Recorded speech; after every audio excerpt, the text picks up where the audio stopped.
record to my computer. Okay, guys. So welcome today to this, our weekly kind of mortgage, I don't know what we're calling these, deep dives, right? Sessions with Jordan. Josh has done the first few. I'm new here, so be patient with me. So our topic today is is it 5 or 7 non-QM programs? We did 5, but I put 2 bonus in there because I thought it was important. So I have a total of 7 that we'll talk about today, but 5 main ones with 2 bonus. Yeah. All right. Well, let's start at the obvious spot. I think a lot of people listening might know what non-QM means, but I'll let it come from the horse's mouth, so to speak, Jordan. Yeah. So non-QM is essentially not a qualified mortgage. It's not a VA loan. It's not a conventional loan. It's not an FHA loan. It's not one of the government products. It's not a VA loan. But it's basically a product that is outside the realm of traditional mortgages. Okay. So what percentage of loans would you say fall under this category? Before or after I went broker. So it depends on who you work for, right? Really, at the end of the day, and what their product mix is. So on the broker side, you're going to have a much higher percentage because you work with more banks with more products. Okay. I would probably say 30 to 40%, surprisingly. So if you're working with the direct lender, and I'm not trying to call out names, I'm just giving examples. Okay. Some of these direct lenders do have non-QM products, but like Cross Country, Wells Fargo, Bank of America, they don't traditionally have a lot of non-QM products. Okay. They have a few maybe, but that limits you. I mean, you could be losing out 30% on your business, somewhere around there. What do they typically do? So the person working for Wells Fargo, they typically just tell the client they can't help them, right? Yeah. So, and I don't think this is intentional. I never think anyone has bad will, with people. I like to give them the benefit of the doubt. But I'll give you an example. I'll give you a very recent example that we pre-approved someone on. And Josh actually used this example on a VA webinar we had in one of our coaching sessions as well. He had a lead, which was a VA lead. Okay. They were turned down by the bank because the bank had a 620 credit score overlay. It's the same concept. They don't quite fit in the box. So they say no because they don't realize that there's another option out there, that they could refer it out to our agents. I just had a conversation with someone yesterday about a grant program locally. I know there's programs out there that I might not have. Now we have 220 lenders with over 40,000 products. So it's very rare that I can't find at least something. But at the end of the day, like, I want to make sure my agents are making more money. So we typically would refer, if we know about an option that doesn't work with our bank, we'll refer it to another bank, right? It's just very rare because we have so many lenders. But yeah, to answer your question, Wells Fargo, I don't think it's intentional. I just don't think they know that product is out there, really, more than anything. That's exactly why we're having this session too, is because most real estate agents don't know that product's out there either. Right. So if if you see somebody's not being approved and they're going through a direct lender or a bank or something, you can always say, hey, why don't you talk to a broker? Basically. Yeah. Yep. So if they get denied by a direct lender, anybody like Prime Lending, Cross Country Mortgage, PRMG, anybody is direct lender, I would always get a second opinion from a broker just in case. I like to go back and if you've ever been to one of our calls before, I always reference the 3 pillars or the 3 legs to a stool, right? We can be missing one of the legs, but that's usually when we start falling into non-QM, is when we're missing a leg. Credit, income, assets. I don't have enough money, DPA program, because I have good credit, good income. I don't have a job, I have a large down payment, good credit, I can still get a loan with non-QM products, right? Those are those products were made for, is for someone that it doesn't quite fit the box. Great. Okay, so that's just kind of the introduction on them. Let's get into what these 5 are. And if you don't mind, I'm going to take notes for everybody, just so I don't forget to. So I might share my screen up here, and we'll just kind of have a notepad going. And then after we'll get these notes to everybody who's watching. So you see my screen, Jordan? Yes. Okay. So yeah, you go ahead and let us know which one you want to talk about first. So watching. Yep. Yeah, I think everyone can see. Yeah, I'm saying anybody watching, if you have questions, just drop them in the chat or the Q&A, and we'll do our best to get to them. Okay. So I would say the most common, probably the easiest, and we like to refer to these as the self-employment loans, is bank statement programs. Right. Okay. So bank statement programs, the fundamental part of the bank statement program is that they don't go off tax returns. So a lot of our real estate agents are run their own business. They own businesses, right? They're 1099 or to a certain degree. We can actually go through and qualify people off their bank statements. Typically, the norm is 12 to 24 month bank statements. They typically want to see you in business for at least 2 years. The idea behind it is that you guys could go out, market yourself to self-employment buyers as an option of not necessarily qualifying off of a traditional loan. People think they need a conventional loan to buy a house. They think it's like better for them. I'm going to give you an example where it's not. I actually talked to a client for one of our LOs the other day that was really hemming and hawing because she switched her business to where her accountant, she was making like $300,000 a year. Her accountant's like, we can't do this. You're paying about $100,000 a year in taxes. We got to switch this up, right? And then she dropped her income to where they almost deducted everything, right? And so he actually sold her a house a few years ago. And then when he came in, she qualified off a bank statement program, but she didn't qualify for additional financing. And then she really thought she was getting a worse deal because interest rates are a little bit higher. Well, if you do the math on it, would you rather pay $100,000 in taxes a year, or would you rather have a 1% higher on your interest rate on your mortgage? I promise you, you're going to spend more money in taxes almost every time. So these programs are designed for people to be able to be business owners and, So business owners, I actually did one once, and I did a refi like this a couple of years ago, where my money flows into my wife's account. I guess you've probably done this, Jordan. So, for whatever reason, the spouse has the bank account. You can do it off that too, right? Correct. Yeah, absolutely. So it's not necessarily, we use it traditionally for business owners because that's just the most common you run across, right? But there's the other situations we use bank statement loans for. Maybe we have a W-2'd nurse that is traveling and her contract's expiring, right? She's a traveling nurse and we can't get her to qualify in a traditional program because she doesn't have quite 2 years, and be able to show that a bank statement loan would replace that, right? These typically do have higher down payments. Again, when you're missing the income, we're missing the income portion. Typical down payments are anywhere from 10 to 20%, depending on credit score. Okay. Credit scores do go lower on this with the higher down payment. So if you have closer to 20% down, you go down to about a 620 credit score. But I would say range, from lower to probably 620 but you want to see roughly at least a 660. Yeah. 680. 680. Okay. And then credit scores go lower. And then you probably already said the interest rate tends to be a little bit higher, about a 1 to 2% above the rate, depending on credit score, right? Okay. If you got an 800 credit score buyer, it's not going to be that big of a difference than conventional. Okay. So, and it's as simple as just providing the bank statements, right? Yeah, it's not honestly, people overthink non-QM products because they're not traditional or that it's a worse of a deal.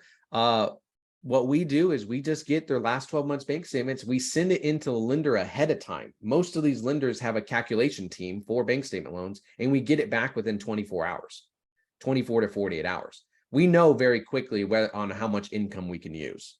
And the guidelines are pretty straightforward. It's not anything that's and since you have the bank statements, you already have their assets, right?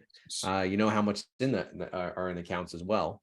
So it's not as much paperwork. You don't have and any a lot of times your tax returns. A lot of times one of the conditions will be to have assets in the bank account to close, right? Like they're looking right at it, but I know. It's one of those things where you got to point it out to the underwriter. But yeah. So okay, so provide the bank statements, ahead of time, and there's kind of less that can go wrong then, other than an appraisal. Like these loans, like it's not a pass or fail where traditional loans, like if you lose your AUS, you got to do a manual underwrite. It's almost it's very clear, right? It's It's not as complicated as people seem. Now, one of the things that just for you guys to know, if you're trying to, think about this for yourself, right? Because a lot of you are self-employed. They use about 50% of the income. So if you're the traditional, there are some lenders that do more, some lenders do less, and depends on credit score in different situations. It's not an exact science, but I would say the typical norm is if you're bringing in $10,000 a month, right, in gross income, they'll use 50% of that. So they'll use $5,000 for qualifying expenses. I was going to ask about DTI, like that's kind of how they do it. They do that. They do that to break down the income. Usually it's 50% of the deposits. Now, you can get a letter from your CPA, which is fairly easy to do, that says that your expense ratio is not 50%. And some of those lenders will raise it to 70, 80%, depending on what your CPA letter says. Okay. So typically we're getting real deep there, but yeah. About 50% of the deposits are used. Okay. Well, that's a good one. I mean, that's a good one to know because you can do a back of the napkin kind of. I wanted really to go deeper on this one because most people in this room are self-employed, right? Yeah. It's definitely a model you can do. Okay. Great. Now, let's say you have a P&L model. Maybe let's talk about P&L loans. P&L loans are, I'm sure everyone knows what a P&L in here is, but it's a profit and loss sheet, of some sort, whether it's over a year or 6 months or 3 months or 2 months. But a P&L loan is where a CPA writes up your P&L. You don't use bank statements and you don't use tax returns. You have to have a certified CPA, or your CPA or your tax accountant basically writes out your profit and loss that you have for the last 12 months. It can only, I have even a 1 month P&L loan, but those typically, again, you're doing larger down payments, a little bit, they have to have pretty decent credit scores. It can't be in the 500s. It's got to be in the mid 600s. Okay. So the CPA writes it out. The tax return is not needed on the P&L. Do you need tax returns on the bank statements? No. Okay, that's the reason you're doing it. Sometimes this has happened before, and we'll talk about a loan here where they do ask for tax returns. If they do ask for tax returns, they're not using income to calculate it. They're just going to make sure you don't owe a bunch of money in back taxes more than anything. Okay. Right. Okay. So, sometimes they're like, we want to see, how bad your taxes are if you owe anything. Typically, you don't go very long. Okay, great. So CPA writes it out. Does the CPA, does the underwriter scrutinize that P&L statement? Like, do they call the CPA? They go over it. Yes, they do go over it, but it's not as, you have to understand, an underwriter is not a CPA. They're two. Yeah, I know it seems weird. I think we kind of, look at underwriters as these all God beings, right? And there are many underwriters that I prove wrong on many occasions with the traditional loans. So, they're a regular lender like everyone else. They have black and white guidelines, right? And profit and losses are, whatever that CPA writes out, it's typically they're going to typically use. Okay. So yeah, and we don't guide them, and we don't tell them, hey, CPA, write this up for me. It's got to make a little sense. But at the end of the day, the CPA will have to sign off of it. Typically, they won't sign off on anything that's incorrect. And so CPA, not a licensed tax preparer or anything. It needs to be like a licensed CPA. It has to be a licensed individual. Yeah. Okay. And we have it where businesses have their own P&Ls and they just have their CPA, sign off on it. Got it. Okay. So P&L, how many of those do you do compared to bank statement? That's the thing is, if the CPA, typically CPAs are not going to sign, especially since they're licensed, they're not going to risk their license, or getting into a situation. Bank statement loans are easier unless they have a shorter business. Maybe they moved a business account. That's sometimes the challenge is like with businesses is that maybe they reformed the business or changed business accounts. Maybe they have been in business for 2 years, but they switched businesses. Okay. A profit and loss in that situation would be a better solution. It's almost like a release valve for a bank statement loan is the best way I can describe it. Okay. It's Yeah, that's like, what I if was it gonna doesn't ask. quite, it doesn't Yeah. quite fit a bank statement loan, and then you can do a profit and loss. But that's the thing, is that profit and loss doesn't have to match up to taxes. They don't get taxes or anything like that. So you can minimize it in the terms of the expense ratio too.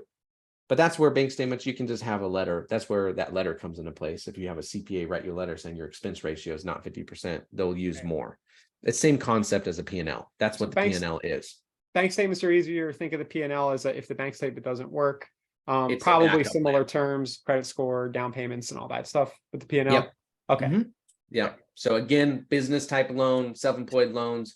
You have many people that just seem to go to their local interest credit union or whatever credit union, get denied, and then it takes the wind out of their sails, and they don't think there's any options like this out there. There are absolute options like this out there, and they don't realize that it actually saves them more money. That's the thing, is that these have a lot of negative connotations that where I'm not doing a traditional loan, so it costs me more money. Well, it might on the mortgage, but if anybody knows, about, business, or, the best way to become rich, rich people stay rich because they don't pay taxes.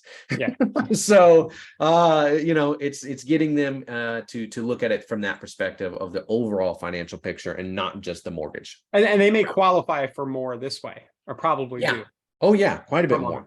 Yeah. So that's another reason to use a bank statement loan or P&L loan is because maybe they're on their taxes, they claimed a little too little, and they want that $500,000 house, but they only qualify for 250. Right? This would be a scenario that you can approach them with. Great. So what's number 3? DSCR. Oh yeah, I like this. Okay. Yeah, DSCRs are a great product. They are much more debt service coverage ratio. Right. Okay. So these are more your investor loans. And I'm going to talk a little bit later about one of our bonus products for owner occupieds. But basically, think about it this way. Let's say Judy, I'm just using Judy because I can see Judy on my panel. Judy has a client that owns a ton of property, and on his taxes, it's wild, and he's deducting things, and it's crazy, and we can't, and they want to buy another investment property. Okay. A debt service ratio coverage loan is a 1007 will be completed. A 1007 appraisal is just a form that's completed when the appraisal is done. It is a rent valuation. So it's basically the appraiser is going to decide, okay, this property, I think in this market area, is going to rent for X amount of dollars. Right. We want to see about a 1-to-1 ratio traditionally. So if the mortgage payment's $1,500, we want to see the appraiser say it's $1,500. Okay. I have lenders that go down as far as 0.65, so almost half. Okay. Wow. All right. But the problem is, and I have lenders that will require no ratio at all with like 35% down, but typically it requires higher down payments. You'll see these loans down payments from 15%. So think about that. An investor loan. Does anyone traditionally hear a 15% down investor loan? No, we do have a DSCR lender that allows to do it. It does have higher rates on it though, right? Your cap rate's going to suffer a little bit. The traditional is 20% down, and depending on what your DSCR and your credit score is, it will go down lower. I've seen them go down as low as 580 credit scores. Okay. Credit score. Yeah, credit score down to 580. I bought one this way about 3 or 4 years ago, and I remember because of the rental amount, it's just ringing a bell. We had to put like 5% more down. Yes. But we were thrilled to, like we didn't need the 15%. Doing 20 was like, okay, because we wouldn't be able to buy this property anyway. Yeah. So what it also helps with is when you have multiple properties with clients. So like, for example, you have a client with 15 loans. Well, people don't realize this. You can't have more than 15 loans with conventional. FHA doesn't allow you to do investment. You can't have more than 8. 8 is the max. I think for Freddie Mac, I have to double check that rule. 8 to 10, I think. But after that, you're pretty much a business at that point, and you need to start doing business loans. These are business purpose loans. Some report on your credit, some don't. The other aspect is you can do them in bulk. You can do 8 units, where maybe a conventional loan investor property will only do up to a 4 unit. These can be multi-families up to 6, 8, almost like apartment complexes. And it can be blanket loans as well. I have lenders that will blanket up to 150 houses. So if you have a big, you can blanket them as well. So if you have a portfolio, so you got your VA guy who's been building up from a few weeks ago, he's been building up his portfolio, you can then come in with one DSCR and just. Yeah. And we don't qualify off of income. This is a no income loan. Okay. I want to make that, I don't think we established that in the beginning. Yeah. Just down payment and credit score. And what the house will rent for projection based off of projected rent. Down payment, credit score, and projected rent. Okay. Yeah, these are cool. And then the interest rate is usually like a point, like kind of like the bank statement. It's not. It's honestly, it's not. It's very comparable to the. So let me back up. So conventional recently came out and they made it harder for second homes and investment properties. They tightened up their portfolio. You would actually, if you price this out, they're almost the same, almost the exact same as a traditional mortgage. Okay. Just because this year, to keep their portfolio tight, they tightened up on pricing with conventional traditional financing. Okay. So I would say traditionally 1% to 2% higher, but right now they're not. They're about the same. Okay, great. So yeah, this is one definitely. If you know any investors, maybe you've sold houses to in the past, and you just want to reach out and reconnect, ask them if they consider a refi. You can do cash out refis with these and things like that too, right? Yeah. Oh yeah. Cash out refis with no seasoning, guys. Like that's a big one. Like seasoning, cash out refis with no seasoning. There are new seasoning rules for traditional mortgages when you're cashing out on a property. So let's say we have George go out and buy, have a client go buy out a property, they renovate it, and then they try to cash out. They have to wait 12 months. There are no more 6-month seasoning requirements in traditional mortgages. DSCR loans don't have seasoning. A lot of them do. Most of them have minimum of 6 months, but I have lenders with 3, and then I have lenders with no seasoning. You'll take a little bit of hit on rate, but that's the extent of it.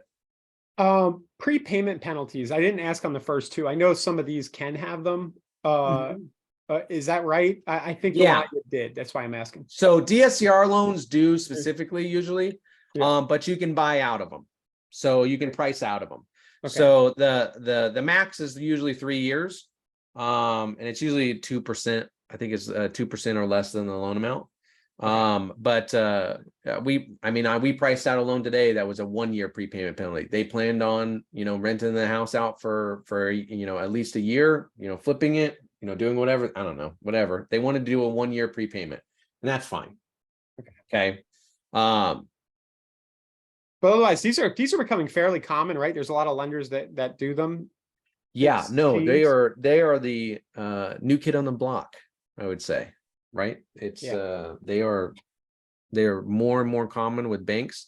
You're going to see even larger and larger lenders like UWM. UWM is a very, very good lender on traditional mortgage side. That's typically more geared towards, higher end credit, A+ credit bars. They just came out with DSCR loans. So even the big boys. Right. So that competition is good for everybody because it drives it all down. More competition drives prices and costs of these down. Great. What do we got next? I-10 is a very popular one, especially in certain states, California, Arizona, Florida. Florida. I-10 loans. I-10 loans typically require higher down payment. You're looking anywhere from 10 to 20% down, typically closer to 15 to 20% down range. They do require I-10 credit stand for everybody? I-10 is basically someone that is not a legal resident of the United States. Non-legal resident. Okay. Okay. So typically 15 to 20% down. They do require a credit score. I know that seems weird. Okay. but they typically require a credit score. Well, how would you have a credit score? So you need a work history here? I'll give you an example. Yeah, you have a work history, but you don't need a work visa. Okay. And then we'll get into kind of visas here in a minute too. But let's say you came here for a short 2-year stay, right? You don't get reapproved. They give you a EIN number that you can use that's almost like used as your social or an I-10 number. Okay. And that is used typically, all the way through, right? So you get provided something. They almost give you something similar to a social. Okay. When you come And here that gets originally. connected to paying your utility bills if you get a credit card. Yeah. And then you build a credit score. Yeah, you build your credit score from there. Okay. So these typically require credit score. There are some that don't. It's just it's a lot harder. You're talking much more money down, because think about the pillars, right? Income, credit, assets. You got to have more money down. Okay. And then that's like hard money loan style, right? That's hard money, 35% down, and they'll ignore everything. That kind of stuff. Yeah. Okay. So non-legal resident, but you do need some kind of legal status here, I assume. No, they could be deported at any given time. That's the risk factor. So now when you get into visas, okay, visas, there's a lot of different types of visas. You got L1As, L1Bs, L1Ys, right? Executive level visas. Most of the traditional products and programs qualify for those. So if you're talking to someone that does have a visa, absolutely get them with us. We have people that are specialized on our team specifically, people coming in out of a state. We have 2 people, one from Ecuador and then one from Canada, right? So there's executive status visas, and all sorts of different types. If they have any sort of visa, I want to talk to them. So, and see if we can do a traditional route. So you want to go traditional, but what would you ask somebody if you suspect the IM might be a fit? If they have a number, like if I have a client as an agent, you'd say, do you have an ITIN number? Yeah. If they have a number, they can do a number, but usually, are you legally here? Is the question. More than anything. Okay. They just don't think they can buy. They have no idea. Right. Assume they can't buy. Right? They assume they can't buy. And this is a good, we all get messages, hey, I'm looking for a rental. We get a lot of these on our ads and stuff, right, everybody? So you ask why are you looking for a rental? Buying? Right. And sometimes they're scared to even tell you, because they have to report it or something like that. But that could be all of these programs. Yeah. Why are you looking for a rental? Somebody might be they might be looking in the $3,000 to $4,000 a month range for a rental. And it might be because, they know they don't have good tax returns, right? Or something. Yes. So they just assume they can't buy. So by providing some of these options, you can kind of help somebody get into a home. Just knowing about them is more important than anything. Yeah. Okay. So ITIN, what's next? Foreign national. Is that the same thing? No. I didn't know that till just now. Yeah, it's not the same thing. It's typically, again, it's larger down payments, but it's people that don't necessarily want to live in the US or don't live in the US, or maybe they want to live part-time. Right? People moving to Miami, second homes. We have a lot of people from Canada that want to invest in the US. Foreign national programs, our team specifically knows the equivalent. We have like charts that will give you the equivalent of W-2s with T2s and certain things, tax returns for their tax returns. We will translate or figure out how we can translate the tax returns from their language to our language. Those are foreign national programs, right? So you use the documentation, international documentation. Yes. Okay. But when you're talking to someone for like an I-10, right? That's why I want to talk to them, side by side here. They're here living here. They don't have documentation from Mexico, right? Of them doing XYZ. This would be someone from literally Mexico wanting to buy in the US. You can do that and not have a legal residence here. It can be in investment properties, businesses. We can put it in LLCs. We can put it in second homes, things like that, and use international documents and credit scores. So somebody who's sending their kid to college here Yep. from another country, instead of paying rent for the dorm for 4 years, this is an option. Yeah, But they might not absolutely. know. 4 national programs. Yep. Yep. So Cool. typically larger down payments, still they'll need decent credit scores, stuff like that, income. They have to prove their income. So how do you, it's just very interesting from an underwriting standpoint. You're just looking at whatever they have from that country. And if you've done it before there, equivalent, there's currency precedence. Exchange, all kinds of stuff. Right. Yeah, So it it just depends. It depends on the lender. Each lender is different, honestly, on these.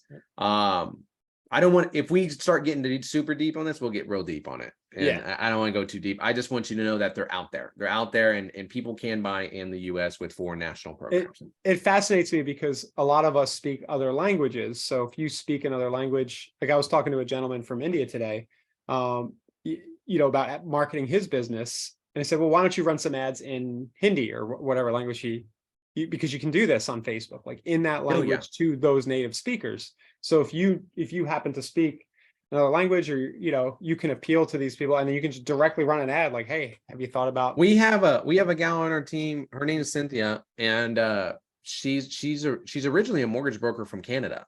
She's like 10 years in Canada, right? And she works on our team, and this is something that she specializes in. Was she going to run ads in Canadian? Angelise. She does. I'm well, joking. not Canadian, but she runs Canadian specific ads, right? I know what you're saying. You're making a joke, but she does run. She does market herself as someone that can help them buy in the U.S. Right. So does Angelise with people out of Ecuador and other countries. She does the same thing. She markets herself in that regard. So exactly what you're talking about. There's lenders that do that all the time. And guys, these are, I don't know if the term would be blue ocean, but while everybody else in your market is going for the same conventional buyer, who already lives in town, you could be out there with a Facebook ad, down in Ecuador or in Brazil, writing the ad in Spanish, offering, hey, we've got a way for you to buy a condo in Miami with this specific mortgage program. Typically your buyer is a higher quality buyer too, higher price point buyer as well. Right. So like Angelise has one right now for 1.6 million in Florida. They're putting 30% down. Right. Yeah. And sometimes that buyer just needs to get the idea planted in their head. They're not thinking about it, but you just, this is creating business out of thin air instead of waiting for, fighting over the same small pool of people who qualify here now. Yeah. But again, that's where we go back to these programs. They can make up 30% more of your business. Right. Yeah. They can increase your business volume with your clients. And that's the whole concept of what we do is to increase your GCI. Right. That's why we have over 220 lenders. I promise you, it's a pain in the butt to know 220 lenders and what they do. It's not fun. There's a lot of sheets and tracking involved, and exactly how their process works and stuff like that. So, but we do that because at the end of the day, we want to make sure that we have the most pre-approval ratio that we can possibly give you, and the most opportunity to be able to sell houses is the goal of these. Yep. So we're getting some questions. Let's knock these out real quick, Jordan, and we'll go to the rest. Bonus, so guys, I did just drop the doc to everybody, and we'll email it back out with this replay later as well. DSCR can be put into an LLC, correct? For Wendy? Yes. Yep. Absolutely. Will you share these notes? Yep, he's doing it right now. Yep. Is the DSCR cash out refi required to be in the name of the business owner in LLC, or can it be in the LLC's name only? LLC named only, but they do qualify off your credit. So it's not going to be, it's just going to be in the LLC. Anybody that is typically more than a 25% owner has to be on the loan. So if you have a 10%, let's say me, Ryan, and Richard own a business, right? Me and Ryan own 40% each, and Richard owns 20%. Richard would not have to necessarily be on that loan. Okay, but me and Ryan would have to be on that loan. But it depends on each lender. Each lender is different. Okay, so in the terms of when I say be on that loan, I mean use our credit to qualify, right? The LLC itself is the only thing on that loan. Gotcha. And then how long does it typically take to fund? I kind of know the answer. They're quicker, aren't they? Yes and no. Depends on the lender and depends on the program. So I'll give you, I'll give you an example. Okay. I've had DSCR loans fund in 14 days if I can get an appraisal back, right? Bank statements can fund very quickly. I had a DSCR where it was a save deal. I got it disclosed, appraisal ordered, title work ordered, and through underwriting in 24 hours. They can be quicker. And then you have other lenders, maybe they're more aggressive, or maybe they have lower credit score requirements, or, the one I did where they just wanted silly things, or the processor doesn't know what they. Yeah. So there's certain programs that can take longer. We want to always warn you guys every time you're going under contract, if we feel that lender is not as consistent or a little bit slower, right? So they can be longer. There's one specific lender that it's called Change Wholesale, but they have a great product we're about to talk about, like a fantastic product for our clients. And they are slower, so we usually ask for 45 days on those. Yeah. So is that the one we're going to talk about now? Yeah, that is a bonus, which is our Change Community Program. This isn't in all of our states, but they are in specific states. But it's a owner occupied, almost like an owner occupied DSCR loan, but there is no rent schedule. So it takes one factor out that you need. It's an owner occupied, no income ratio loan. No income ratio loan. Basically, let's say, Judy, I'm going to use the example again because I can see you on my panel. Sorry. So Judy wants to buy a house, but Judy does not have any tax returns. Her bank statements are all trickled out through 8 different companies and they're all over the place. We can't get her qualified off bank statement. She can't find a CPA that will tell her to do it, that she can do it. This loan with 20% down and a 680 credit score, they will not check your job at all. There is no income. Okay. They do go to a lower credit score that go as low as 640, but the lower the credit score, the higher the down payment. It goes up to about 30%. And this is, so it's based on the property that's being purchased. What is? So I'm sorry, let me say it another way. This isn't just for refinances. I've experienced it as a refinance. It's a purchase. Okay. Yeah. So basically it's a purchase or refinance.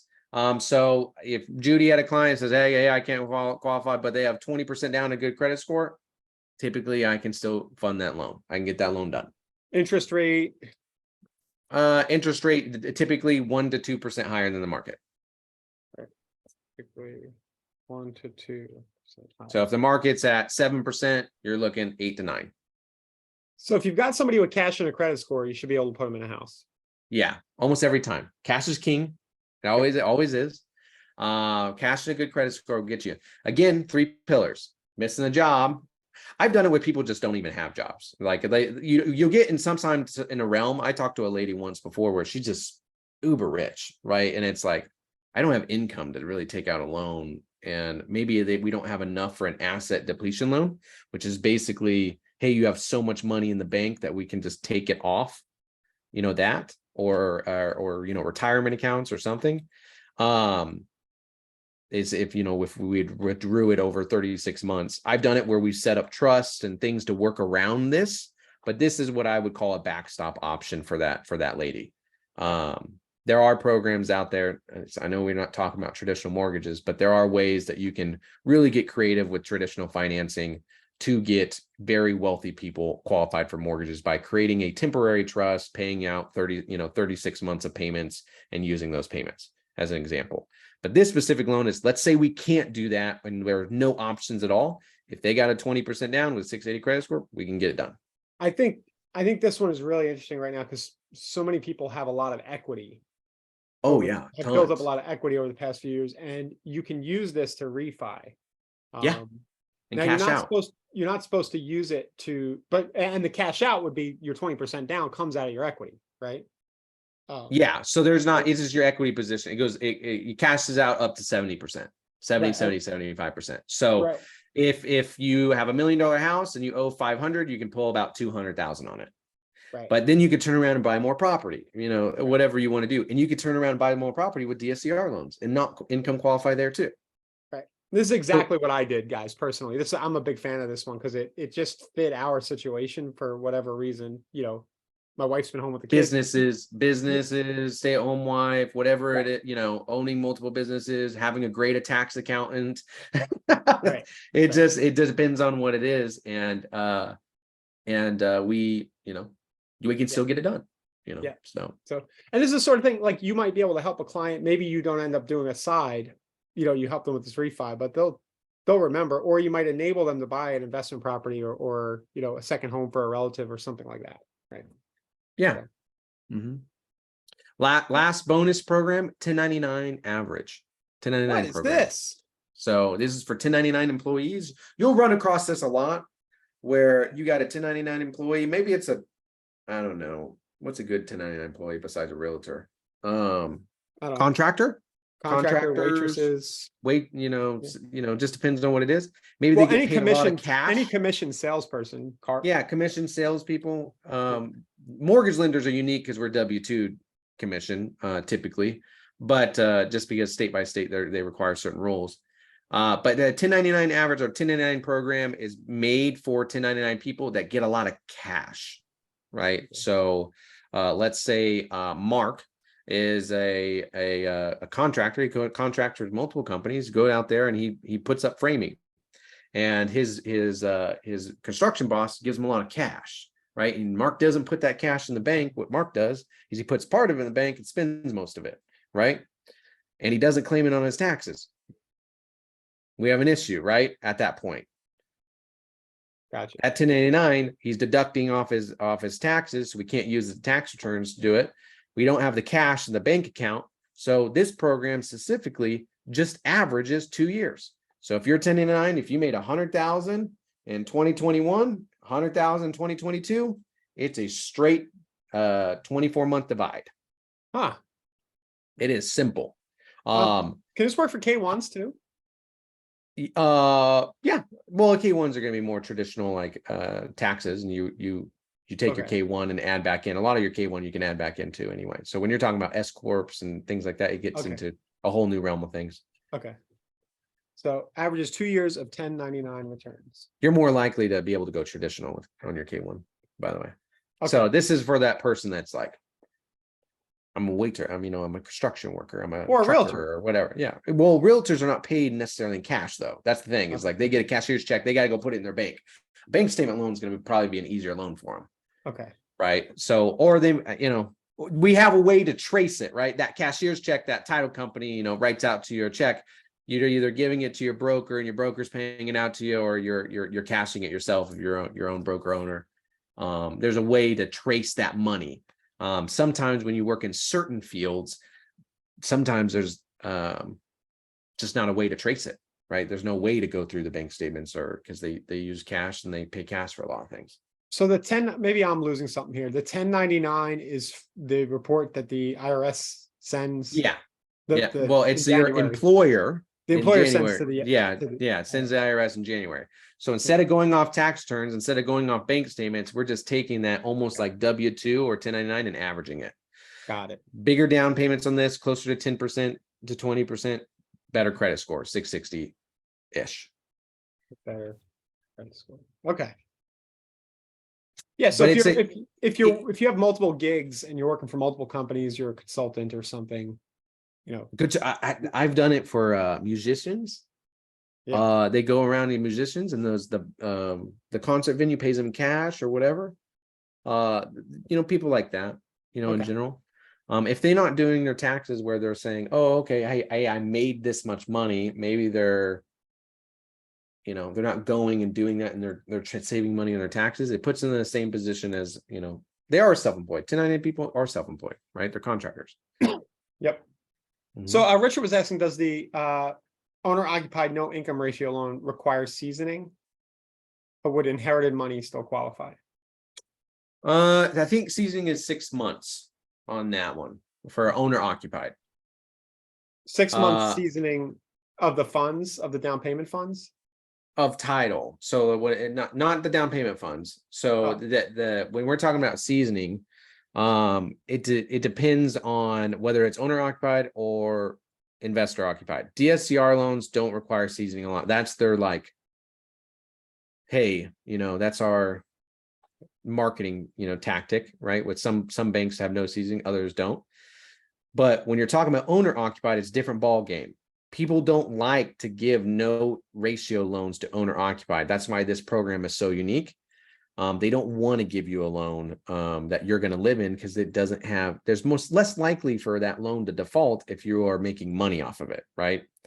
Now, when it comes to seasoning, I'm pretty sure it's 6 months. I got to double check the guideline on that one.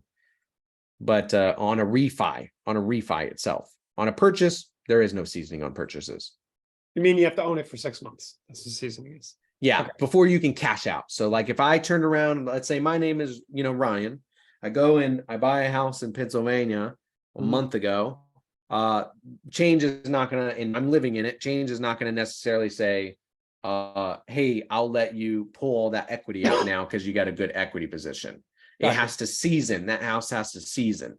So seasoning is how long you've owned the house, from the moment you hit title. So for example, where a situation could be an issue is, let's say mom or dad titles over your house to son. Do you qualify for an FHA loan to cash that money out at that point? The answer is no. You have to wait 12 months. You can't touch that house for 12 months. You can't refi and you pull the equity out. You could sell it, but you can't because it's not seasoned from the title, transfer of title. Yeah. So, but if mom wanted to do a DSCR loan on it or something like that, or if he wanted to do, if we could try, find a program that didn't require any seasoning requirements, we could do that. Can we throw all the traditional loans? Yeah, go ahead. Oh, I'll let you finish that point. Yeah. Basically what I'm saying is seasoning is something that you have to think about when someone's like buying and then immediately pulling money out. So if you're buying and immediately pulling money out, the seasoning requirements will kick in. So almost all traditional financing pretty much kicks you out for seasoning requirements. So you didn't have this on your list, and I don't think maybe we do work here some, but hard money. I have 4,500 lenders for hard money. Yeah, because they're everywhere. Money. Okay. They're everywhere. So this is more like private equity. They're a pain to work with, but they can fund very quickly, right? They're high costing. They usually just did it the other day. Yeah, they take an arm and a leg. It's like, hey, yeah, I'm going to charge you $13,000 up front. Yeah, I'm going to be honest with you guys. Yeah, take 12 points, and then whatever it is, and plus another 10% on your rate. Only investment put on their arm and a leg. No, only investment properties because more investment properties are more common, right? Yeah. But that's where we come back into where hard money is you can do hard money on owner occupied, but again, they're going to take your arm and a leg every time. Yeah. It's this is very common with fix and flip properties. So if you have investors that want to do fix and flip, a lot of hard money lenders want to help you like do your project because it's a short-term project and they get their money back. Mm-hmm. We do have 4,500 hard money lenders. Okay, let me preface this first. I typically do not try to charge my money on top of that. If I'm giving you a hard money lender, it is my last resort to get you a closing. Okay, we do it not often in the terms because we usually can get the loan done, or they're not able to come up with the they're not able to give the arm and the leg, or they're just like, that's a real bad financial decision. But it is something that I have referred out before. We just refer it out. Well, this is what I'm talking about is I'm more concerned with our realtors making a sale and that the client is happy versus us not being able to do a loan. Yeah. And I think the point I was trying to make with hard money is if you have somebody going hard money, help them look at some of these other options first. Yes. Yeah. Absolutely. Yeah. So yeah. So they're a dime a dozen, and sometimes they'll say yes, and yes, and then you go. But here's a big thing about hard money too. They'll fund in 5 days. Yeah. Like it's quick. It's a quick turnaround time a lot of times. Most of those guys are doing it because they look at the property and they're like, well, if I have to foreclose, I wouldn't mind with my terms. I wouldn't mind taking a 35% on you. They're putting they make you put like 35% down or 30% down plus charging you points and fees. And typically they're local because they're like, okay, well, they do this as a back end way to acquire more property, kind of. So Richard's question, can you see that, Jordan? Yeah, I was actually thinking about seasoning of assets. If someone inherits $1 million, otherwise, nope. So seasoning assets. So if you inherited money, that's seasoned money, number one. So like if Judy or Andre or whoever got money, but ran into some money, as long as it's traceable, it's seasoned. Okay. In the terms of pulling money out on a refi, that seasoning is more title seasoning. When you're on a purchase, we have lenders for investors that do, like, I'll give you an example. AmWest, they don't have seasoning requirements if it comes from a bank statement that's been open for 2 months. So if you have a random deposit with AmWest of $10,000, right, and you're doing a DSCR loan, a business loan, there are no seasoning requirements as long as the account's been open for 2 months. If it hasn't been open for 60 days, then they require seasoning. So, but I would say like some of our main lenders are 14 days for non-QM products. They're about 14 days. Beautiful. It's not traditional loans or FHA is 60, conventional is about 30. Yeah, and they want to know where those monies are coming from, especially when you're getting a government loan. Got it. All right. Well, so this was 7, maybe 8 non-QM programs. So I'm gonna do 7 non-QM. Guys, this can definitely help you do more business. As Jordan said, probably about 30% of loans that aren't cash deals, there's a lot of those going on, happen this way, right? Yeah.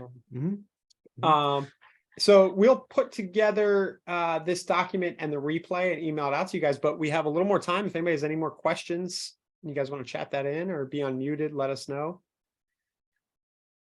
Anything else from you, Jordan? I don't have it. Yeah, I don't have anything else. I'll just be here hanging out, answering questions. Yeah. Right. And if you guys have anybody, if this jogged your memory, either for yourself or for somebody and you want to talk to our team, Jordan, what's the best way right now? Best way is reaching out to either probably me. I'll put my information in the chat for now. Yeah. And then some of you have met our production managers and they've reached out to you if you already work with our team. And you'll refer directly to them. But if obviously they don't answer, you can always reach out to me as well. Yeah, Josh and I are always an option as well if you need us. But I think a lot of you guys you're either doing B qualifier with us or we're partnered in some way. Just reach out. Yeah, you could build, thinking about the niche, the marketing side of this, you could build full businesses around any of these programs. Like DSCR alone, you can almost advertise that program to investors in your market with postcards or Facebook ads and kind of drum up a lot. And that's where you get with us on it. Like we can look up specific guidelines. We never want you to push anything that we can't pull through on, right? Of course, we kind of gave you the basis from high to low on these. But if we want to do ads or cards or anything like that, get with us. We'll help you build it out so it sounds right. Yep. Get some more in, get some to talking to us, get some more pre-approvals. More pre-approvals equals more houses. We just got to get them shopping and motivated more than anything. Yep. So I think we'll be back with this series next week. I don't know the topic, Jordan, if we have one. We're going to be coming off of the holidays. Yeah, I'll talk to Josh. Josh is not here right here, but I know he has something in mind that he wanted to talk about. I just don't know exactly what yet. So for me, I just put it together for him and it's off the top of my head. Yeah. So we'll probably see you guys next Wednesday. In the meantime, have a great holiday. Great 4th of July. Yeah, great 4th of July. And again, just reach out anytime and we're here if you have any questions. All right, let's call it a day, guys. Have a good one.